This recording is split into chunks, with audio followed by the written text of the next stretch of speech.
Hello मेरे प्यारे बच्चों, फिजिक्स चैनल पे आपका वेलकम है। जो हम लोग की नीट की सीरीज चल रही थी, मैंने बताया था उसमें कि थ्योरी पोर्शन का अलग वीडियो बन रहा है, न्यूमेरिकल पोर्शन का अलग वीडियो बन रहा है, वर्क और एनर्जी का। इसी में ये न्यूमेरिकल पोर्शन का वीडियो है, वर्क से रिलेटेड इसमें क्वेश्चन है। ध्यान से देखो। Condition for work done to be zero, मतलब किस कंडीशन में वर्क जीरो होता है। तो वैसे मैंने आपको बताया था वर्क डन का फॉर्मूला क्या होता है, F dot D, F D cos theta. Theta अगर 90 हो जाए तो कॉस थीटा क्या हो जाएगा, जीरो। कॉस 90 की वैल्यू जीरो होती है, मतलब वर्क डन क्या हो जाएगा, जीरो। तो हम ये देखते हैं कि थीटा होता क्या, angle between force and displacement. तो अगर फोर्स और डिस्प्लेसमेंट के बीच का एंगल 90 हो जाता तो वर्क डन की वैल्यू जीरो होती है। अब इसमें पहला एग्जांपल मैं आपको दिखाता हूँ। If net force is zero, जैसे किसी बॉडी पे मान लो फोर्स ही नहीं लग रहा, नेट फोर्स जीरो हो रहा है, तो वर्क डन जीरो हो जाएगा, क्योंकि फोर्स इंटू डिस्प्लेसमेंट होता है।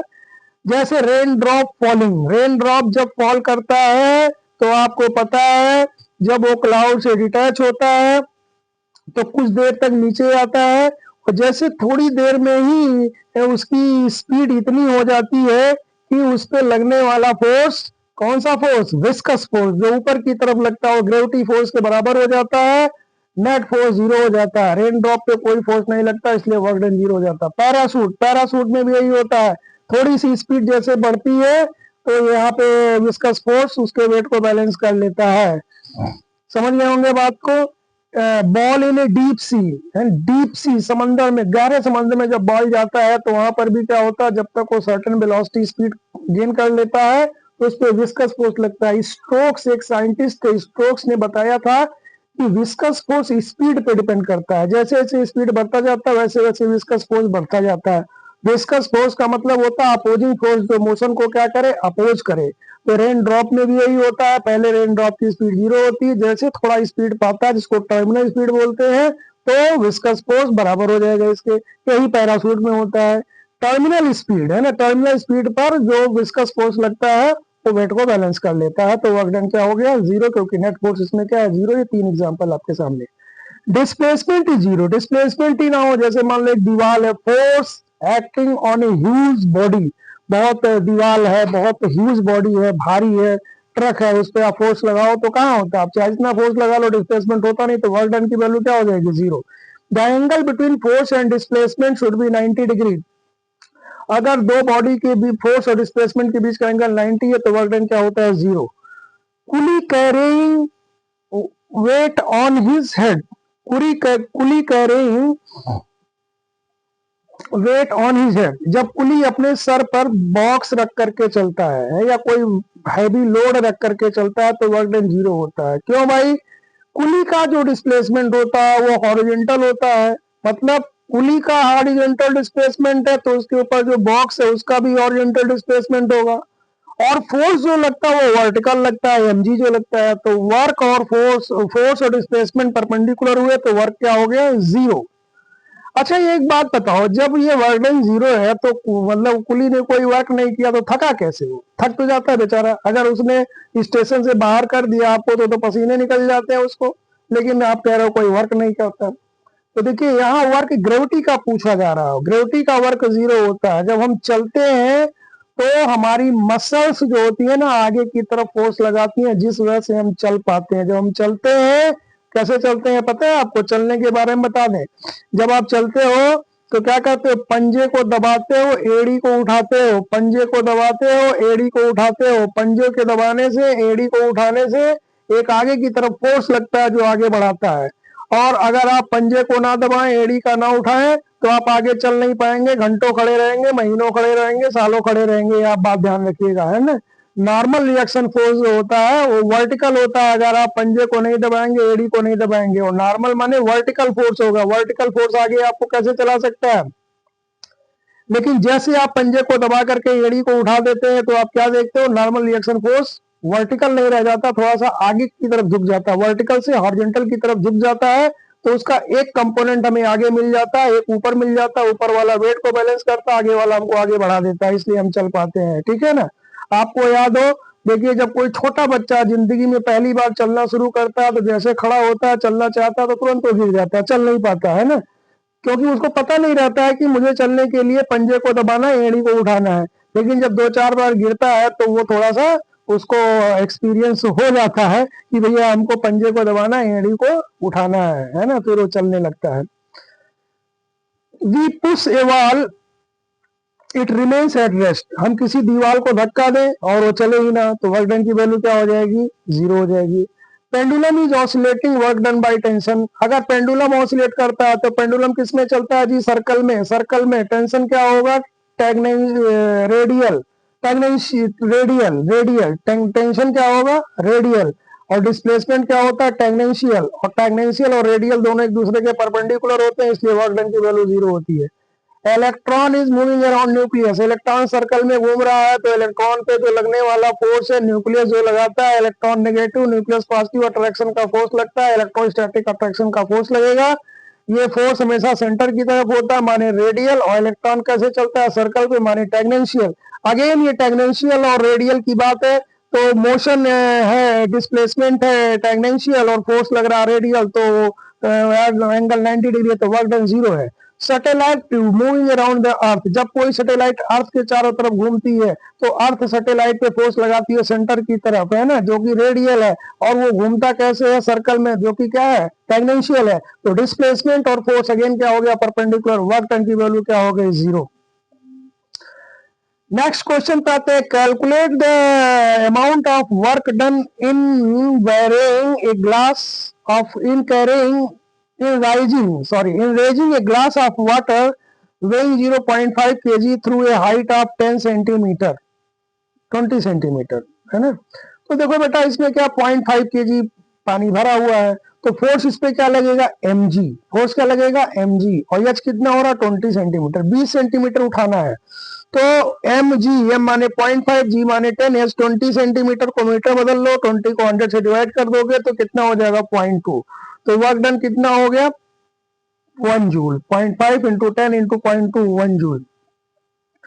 अब इसमें आप देखो क्या बात हो रही है, ये वर्क पॉजिटिव होगा कि नेगेटिव होगा, इस बात को जरा ध्यान दीजिएगा। मैंने इसमें यहाँ प्लस माइनस मेंशन नहीं किया है।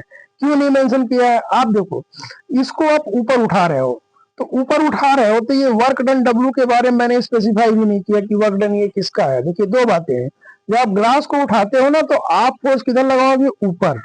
आप फोर्स किधर लगाओगे, ऊपर। और ग्रेविटी फोर्स किधर लगाएगी, नीचे। तो इसमें खाली ये बोला, calculate the amount of work done in raising A glass of water. तो ये अंडरस्टूड हो गया कि हम इसको रेज कर रहे हैं, हम इसको उठा रहे हैं, तो हम अपना फोर्स किधर लगाएंगे, ऊपर। और डिस्प्लेसमेंट किधर होगा, नीचे। तो हमारा वर्क यहाँ पे क्या होगा, पॉजिटिव। लेकिन अगर यही ग्रेविटी की वर्क की बात करें, तो ग्रेविटी तो mg नीचे लगाएगी, है ना, तो वर्क उसका क्या हो जाएगा, negative. A body of mass 20 kg at rest, a force of 5 Newton is applied on it. Calculate work done in the first second. तो फर्स्ट 20 kg की बॉडी है, 5 न्यूटन का फोर्स लगाया गया, तो हमने क्या निकाल लिया, इसमें एक्सीलरेशन निकाल लेंगे। क्या निकाल लेंगे, एक्सीलरेशन। तो एक्सीलरेशन होता है फोर्स अपॉन मास। और जो डिस्प्लेसमेंट का हमारा फॉर्मूला होता है नहीं, S is equal to U T plus half A T square. तो अगर S is equal to U T plus half A T square की बात करें, तो यू तो 0 है, बॉडी रेस्ट में है। और एक्सीलरेशन क्या हो जाएगा, फोर्स अपॉन मास। और यस करेगा, क्या लिख दिया, डी। तो D is equal to half A T square, A हो गया F by M into T square. तो डिस्प्लेसमेंट अगर 1 सेकंड की बात करें तो half F M T square, तो 1 स्क्वायर रख देंगे। या वर्क डन सीधा निकाल लो, वर्क डन क्या होगा, फोर्स इंटू डिस्प्लेसमेंट। तो फोर्स क्या हो गया, 5 न्यूटन का फोर्स लग रहा था। फोर्स कितना लग रहा था, इसमें 5 न्यूटन का फोर्स लग रहा था, बॉडी पे 5 न्यूटन का फोर्स लग रहा था। तो वर्क डन हो गया half F by M T square, F by M T square into 5 भी होगा half. Yes, work done is equal to force into displacement. एक एफ इसमें छूट गया है ना, एफ है ना, डिस्प्लेसमेंट की value half F by M into T square आ रही है। नो, एफ लिख दिया, एफ को देखिए, एक एफ आएगा ना, और एक एफ इसमें एक्सीलरेशन में है, तो एफ स्क्वायर लिख दिया यहाँ पे, ठीक है ना। तो half F square by M into T square, तो हाफ इंटू 5 स्क्वायर, 5/20, तो 20 2 5 25, 5/8।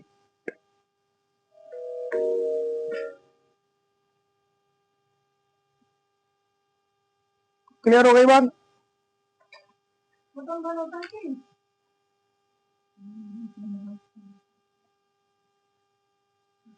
Calculate the work done to move the body of mass 10 kg along a smooth inclined plane 30 degree with constant variable through a distance of 10 meter. तो 30 degree inclined plane की बात हो रही है। आपको पता है inclined plane, calculate the work done to move the body of mass 10 kg along a smooth inclined plane theta 30 degree with constant velocity through a distance of 10 metre.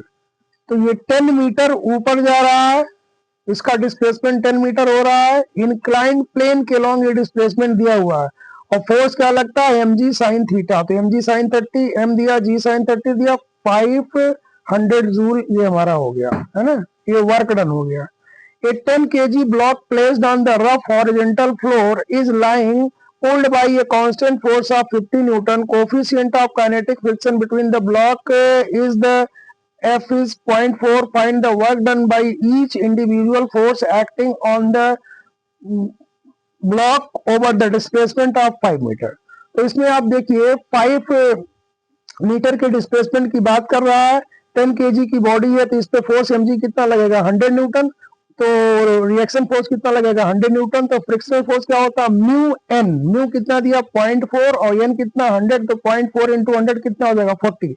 इसका मतलब यहाँ पे फ्रिक्शनल फोर्स पीछे कितना लग रहा है 40 न्यूटन और इसको 50 न्यूटन से आगे खींचा जा रहा है, mg 100 न्यूटन नीचे लग रहा है, नॉर्मल रिएक्शन फोर्स 100 न्यूटन ऊपर लग रहा है। तो normal reaction 100 newton by ground और kinetic friction is the 40 newton, the applied force is the 50 newton. All these forces and the displacement of the block are shown in the figure.